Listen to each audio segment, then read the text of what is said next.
네, 안녕하세요. 서트 선생입니다. 자, 오늘 바이오에서 조정이 많이 나오죠. 일단 뭐 ABL 바이오나 한올 바이오 파마나 그죠? 또 누구예요? 최근에 많이 올라갔던 알테오젠. 이 주도하고 있는 바이오 종목에서 에이프릴 바이오. 그죠? 조정이 굉장히 많이 나와요. 현재 구간에서. 그런데 일단 제가 조금 말씀을 드리고 싶은 부분은 어떤 부분이냐면 일단 오늘 조정이 나오는 이유를 좀 아셔야 된다라는 건데 파월 의장의 발언이 있었죠. 기사 잠깐 보면 자, 파월 기준금리 너무 공격적으로 내리면 인플레 억제에 영향 있다. 그 파월 주가 상당히 고평가다. 이런 내용들이 나왔는데 일단 잠깐만 좀 들어볼게요, 여러분들. 자, 긴축 정책 너무 오래 하면 고용이 위축되고 목표 균형 잡기가 필요하다. 최근 인플레이션 상승에 다소 높은 상태, 관세 영향 큰 것으로 나타났다라는 내용이고요. 자, 일단 읽어보면 연준의 통화정책 회의에서 올해 처음으로 금리 인하 조치를 단행한 뒤 일주일 만으로 추가 금리 인하와 그 폭에 대한 신중한 접근을 시사한 것으로 보인다. 파월 의장은 이날 미국 로드아일랜드주 상공회의소에서 행한 연설을 통해 단기적으로 인플레이션 리스크는 상방 쪽으로 길어져 있고 고용 리스크는 하방 쪽으로 길어져 있다. 도전적인 상황이라고 이야기했다라는 내용이에요. 자, 그러니까 인플레이션 리스크, 뭐야? 인플레이션은 올라갈 가능성이 높아져 있는 상태고 고용은 떨어질 가능성이 높은 상태다. 그렇기 때문에 금리를 내렸을 때는 고용에 대해서 개선이 될 가능성이 높지만 인플레를 잡기 힘들다라는 판단이죠. 그렇기 때문에 뭐요? 도전적인 상황이다. 어떻게 해야 될지 애매한 상황이다라는 얘기입니다. 그런데 여기서 계속적으로 증시가 올라가게 되면 결과적으로 뭐요? 증시가 올라가는 것 자체가 사람들이 돈이 많아지는 거죠. 돈이 많아진다라는 건 소비가 늘어날 것이고 소비가 늘어난다라는 것은 그만큼 뭐요? 물가가 더 올라갈 가능성이 높다라는 겁니다. 자, 그렇기 때문에 우리는 지금 대시대의 전환점에 있고 AI 시대로 가면 갈수록 인력이 필요 없는 상황이 만들어질 겁니다. 인력은 필요 없는데 회사는 인력 감축으로 인해서 마진이 늘어나면서 이익에 대한 부분이 커질 것이고 그럼 증시는 올라가는 것인데 이러한 부분들에 있어서 AI 대전환 시기에 뭐요? 어쩔 수 없는 상황이다라고 생각이 되고 있어요. 제 입장에선. 그렇기 때문에 일단 여러분 궁금하신 거 그걸 거예요. 아, 그래서 바이오주 사야 돼요? 말아야 돼요? 눌리면 사셔야죠.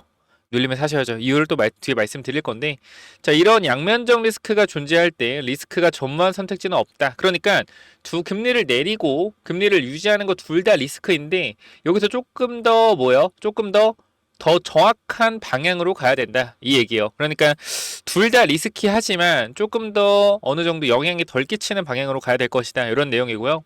자, 그러면서 우리가 금리를 너무 공격적으로 완화하면 인플레 억제를 미완으로 남겨놓게 되고 나중에 인플레이션 2% 폭지를 회복하기 위해 정책을 금리 인상으로 전해야 할 수도 있다라고 언급했다.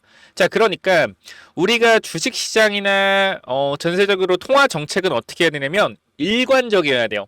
그러니까 뭐냐면 금리를 내리겠다 그러면 일관적으로 뭐요? 내리는 추세로 가야 된다라는 거예요.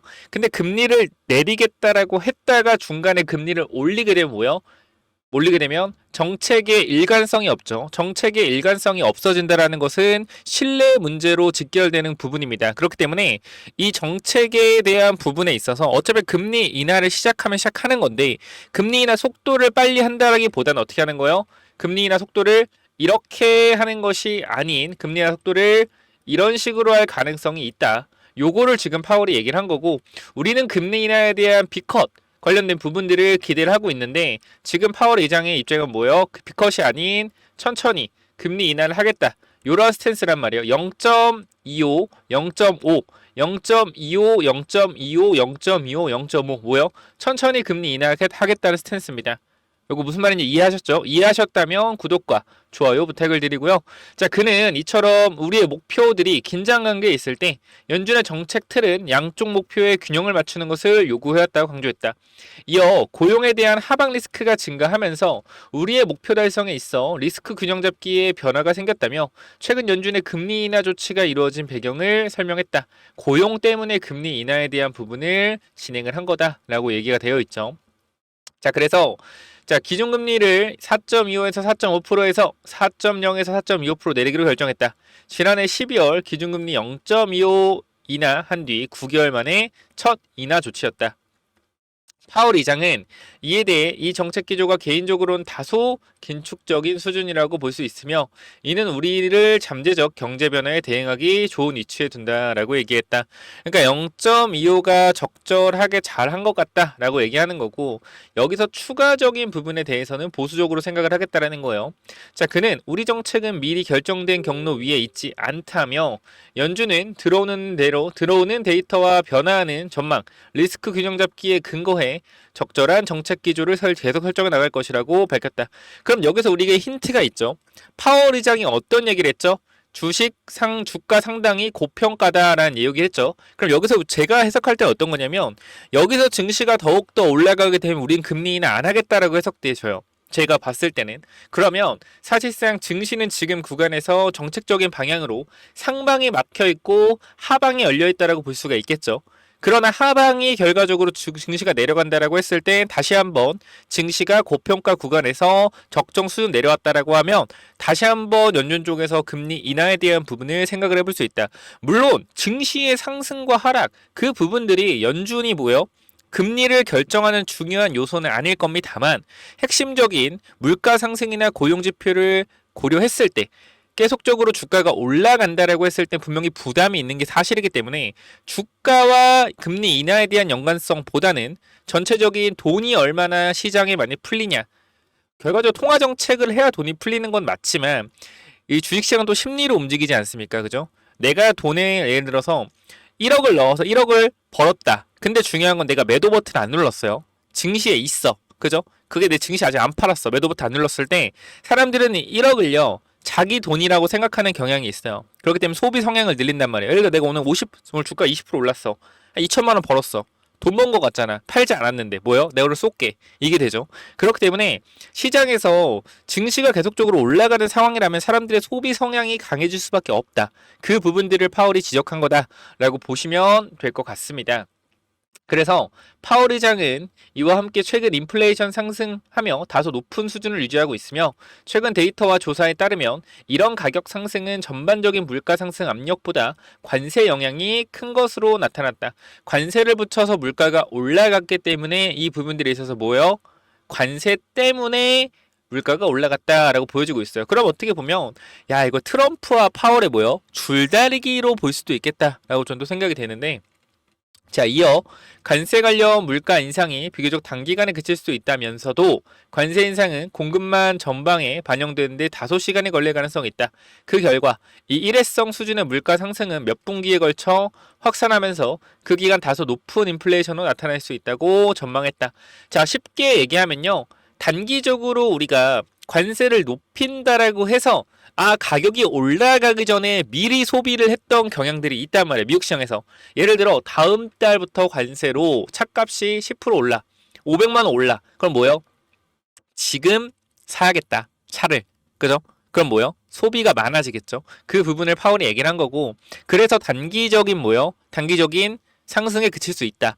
하지만 공급만 정방에 반영되는 데 있어 다소 시간이 걸릴 가능성이 있다. 즉 뭐요? 관세 때문에 공급이 일정해지지 않고 예를 들어서 어느 나라의 관세를 20% 어느 나라에 10% 부과했어요. 그러면 결과적으로 미국에 파는 것 자체가 손해일 때 사람들은 미국으로 물건을 팔려고 하지 않겠죠. 가장 큰 시장이지만 왜? 손해보는 장사를 하면 안 되잖아. 그럼 공급망이 어떻게 돼요? 공급망이 다변화되는 것이 아니라 공급망이 축소될 거란 말이에요. 공급망이 축소되면 결과적으로 원하는 수요는 일정한데 공급이 줄어들면 어떻게 되죠? 공급이 줄어들면 가격은 오르죠. 그래서 그 부분들 때문에 관세 인상은 공급만 전방에 반영되는데 다소 시간이 걸릴 가능성이 있다라고 파월이 얘기한 거죠. 자, 그럼 여기서 금리 인하에 민감한 성장주의 경우, 즉 바이오 종목이나 로봇 종목 보시면 로봇 종목 같은 경우에 오늘 주가가 전체적으로 많은 하락을 하고 있습니다. 그렇다라고 해서 우리는 항상 뭘 봐야 되냐면 여러분들 큰 시장을 봐야 돼요. 큰 시장. 자, 로봇주 같은 경우도 성장주는 맞습니다.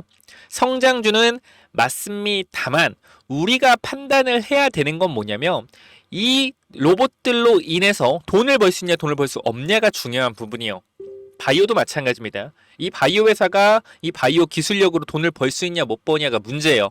중요한 건 둘 다 만약에 돈을 벌 수 있는 구간으로 가고 있다라고 하면 주가는 당연히 올라갑니다. 근데 뭐에 올라가는데 상승 탄력이 둔화되면서 올라가는 거죠. 그렇기 때문에 여러분들이 지금 집중하셔야 되는 건 뭐냐면 이 바이오 회사가 앞으로 돈을 벌 수 있냐 돈을 벌 수 없냐에 집중을 하시고요. 첫 번째, 내가 가진 종목들이 돈을 벌 수 있는 바이오 회사냐 미래에, 아니면 정말 그냥 기대감으로만 주가가 올라가는 종목이냐를 판단하셔서 대응을 하셔야 되고, 정말 기대감으로만 올라가는 종목이다라고 했을 땐 금리 인하가 늦춰진다라고 하면 치명적이기 때문에 정리를 하셔야겠죠. 하지만 우리가 보고 있는 ABL 바이오, 그리고 뭐요?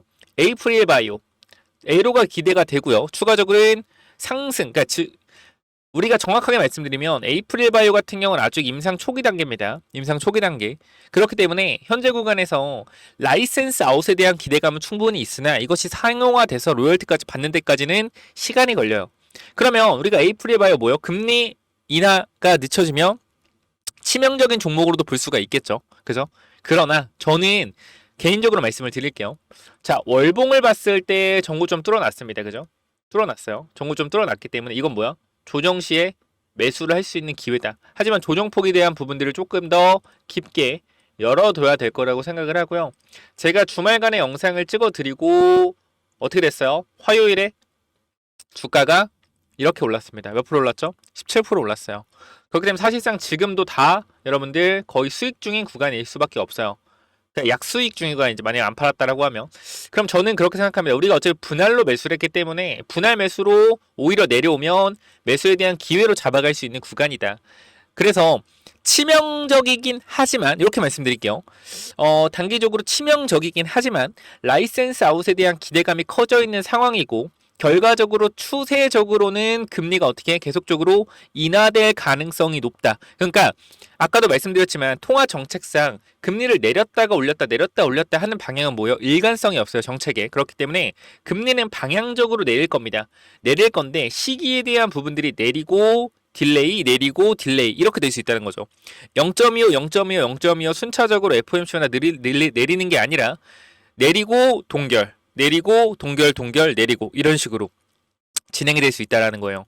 이 부분들 참고하셔서 눌림목 구간에는 모아가도 좋다라는 거 분명히 말씀을 드리고, 자, 우리가 ABL 바이오도 마찬가지예요.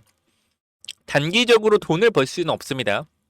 라이센스 아웃에 대한 부분들은 기대가 되지만 상용화까지는 앞으로 1년, 2년 시간 남았어요. 그러니까 돈 버는데 시간이 좀 걸린다. 그러나 지금 ABL 바이오가 빚을 지면서까지 연구 개발을 하고 있는 상황은 아니에요. 자금도 많이 조달을 받아놨기 때문에 현재 구간에서는 빅파마와 협력을 해서 임상을 진행을 하고 있기 때문에 ABL 바이오 자체가 돈을 쓰는 거는 거의 없다. 그렇기 때문에 금리가 인하되는 속도가 늦어진다라고 하도 저는 하락 탄력은 제한적이라고 생각을 하고요. 현 구간에서 눌림목을 저번에도 말씀을 드렸지만 많이 눌려봤자 8만원 중반에서 9만원 후반이다. 이 부분 고려를 하시고, 저는 내려오면 여기서 분할 익절한 금액을 다시 한번 매수할 예정입니다. 제가 분명히 말씀을 드렸습니다, 여러분들. ABL 바이오도 우리가 잘 가고 있지만 분할 익절에 대한 부분들을 반드시 항상 고려를 해야 된다. 우리 ABL 바이오 1,500명 중에 32% 450명이나 보유를 하고 있는 종목이에요. 그래서 우리가 ABL 바이오가 지금 3분의 1을 가지고 있고, 3분의 1은 어떻게 했어요? 3분의 1은 매도를 했단 말이에요. 어디 했냐면 이날일 겁니다. 아마 이날인가? 자, 9월 초거든요. 9월 초에 3분의 1을 매도를 했어요. 이렇게 ABL 바이오 같은 경우에 3분의 1 매도를 완료를 했다. 10만 1,000원 구간에, 그죠? 요 구간에 매도를 완료했고, 우리가 이거부터 가는 건 무조건 보유하면서 간다. 그러나 혹시나 매도하고 눌리는 구간 나오면 매도한 금액을 다시 추가 매수할 예정이다. 이렇게 말씀을 드렸죠. 주식이라는 게 이렇게만은 못 가요. 어떻게 가요? 이렇게 가기 때문에 항상 뭐요? 강하게 올라갔을 때는 추세가 강하게 올라갔을 때는 3분의 1 정도 던지고 눌리면 또 사고, 요거를 좀 반복적으로 진행하는 것이 좋다라고 말씀을 드렸던 것처럼 현 구간에서는 뭐요? 비중 조절을 잘 하셔서 추가 매수에 대한 부분들을 생각을 하면 됩니다. 그러니까 전체적으로 봤을 때 주봉상 21선 구간, 즉 한올바이오 파마 같은 경우는 21선이 얼마? 2만원대 후반이고요. ABL 바이오 같은 경우 21선 후반은 어디요? 아까 말씀드렸던 8만원 초반에서 9만원, 조금 더 내려올 수 있는데 어쨌건 요거는 이렇게 올라가겠죠, 그죠? 올라올 거기 때문에 우리가 85,000원, 9만원 보시면 된다라는 거고, 에이프릴 바이오 마찬가지 21선이 좀 낮긴 합니다. 2만원 초반 구간. 근데 이 구간 자체가 일봉에서도 뭐예요? 우리가 매수하려는 타겟 지지선이기 때문에 현 구간에서 무리하게 사지는 마세요. 지금 빠졌다라고 사지는 마시고 기다렸다가 추가 하락이 나오면 그때 매수하시면 됩니다. 그래서 그대로 올라가면 어떡해요? 그대로 올라가면 갖고 있는 물량 있잖아요. 그것만 드세요. 종목의 분산이 많이 이루어져 있기 때문에.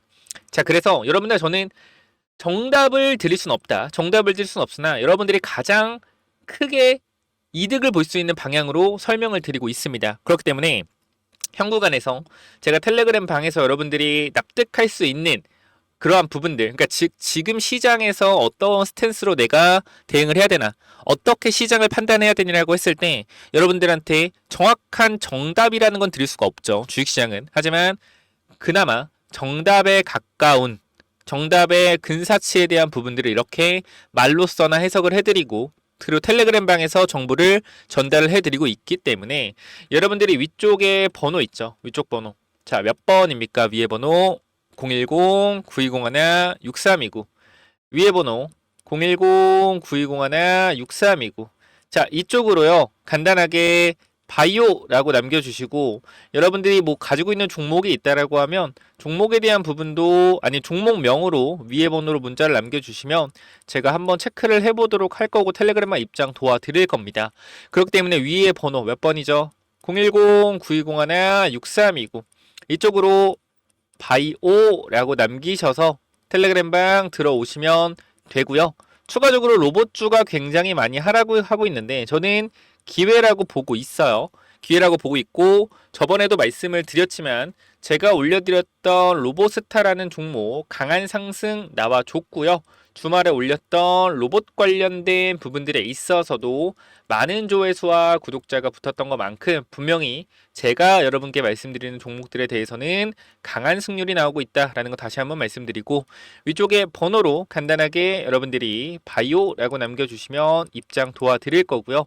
추가적으로 이 로봇 관련돼서 엔비디아 관련주 즉 엔비디아 황제주죠. 황제주까지 선착순으로 제가 무료로 알려드릴 거니까 꼭 받아가시기 바랍니다. 그래서 이 황제주는 또 뭐냐면은 제가 앞으로 시장을 주도할 대폭등 임박 황제주라고 말씀드렸는데 쉽게 말씀드리면 로봇 관련주입니다. 로봇 관련주인데 엔비디아 관련주요.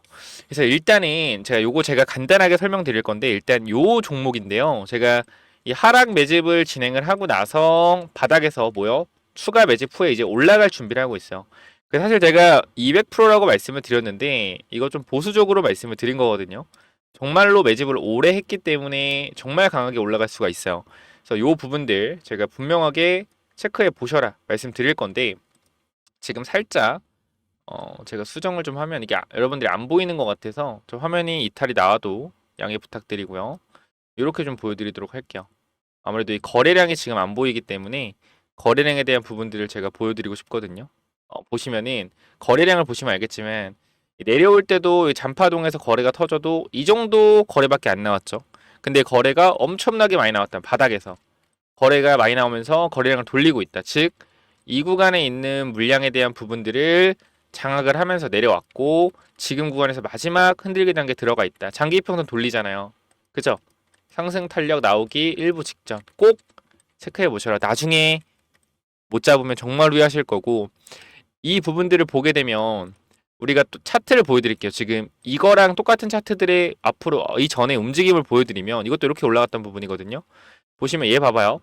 이거 인벤티지랩이라는 종목인데 앞쪽 구간에서 바닥 대비해서 3배가 주가가 올랐죠. 그리고 나서 주가를 누릅니다. 누르면서 누르면서 하락형 매집 패턴을 보여줘요. 하락형 매집 패턴. 올리면서 매집하고 누르면서 들어왔던 사람들 손절시키면서 또 매집하고 공격형 매집과 하락형 매집 두 번이 진행이 됐고 여기서 여기서 앞에 구간 물량을 잡아주면서 제가 항상 말씀드리잖아요. 이 구간의 물량을 잡아주는 것이 저보다 이상하다. 애초에 여기서 물량을 던진 거였으면 여기까지 안 올린다고요. 그죠? 그리고 나서 어떻게 했어요? 이거 종목도 여기서 흔들고 슈팅 강하게 나왔죠. 그죠? 여기서부터 6배가 올라갔다. 6배, 7배. 이거 보시고 또 이거 봐봐요. 얘도 똑같죠? 이 친구는 셀바스 AR이라는 종목인데 이것도 마찬가지. 공격형 매집 이후에 하락형 매집. 그죠? 똑같이 보여주고 여기서 거래가 들어오면서 정고점 구간의 물량을 장악해주면서 어떻게 돼요? 이것도 주가가 이렇게 강하게 올라갔단 말이에요. 아주 강하게. 그죠? 여기서 이렇게 올라갔잖아요. 그래서 이러한 종목들을 제발 제발 미리 좀 담아 놓으시기 바랍니다.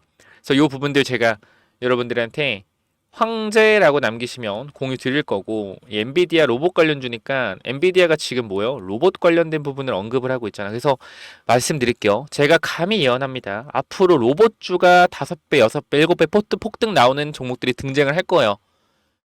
지금 잡아가셔야 돼요. 로봇주 나중에 잡아가면 못 잡아요. 지금 꼭 잡아가시고 위쪽에 010-9201-6329 이쪽으로 황제라고 남겨주시면 제가 공유 드릴 거니까 요 꼭 받아가시기 바랍니다. 여기까지 하고 마무리할게요. 감사합니다.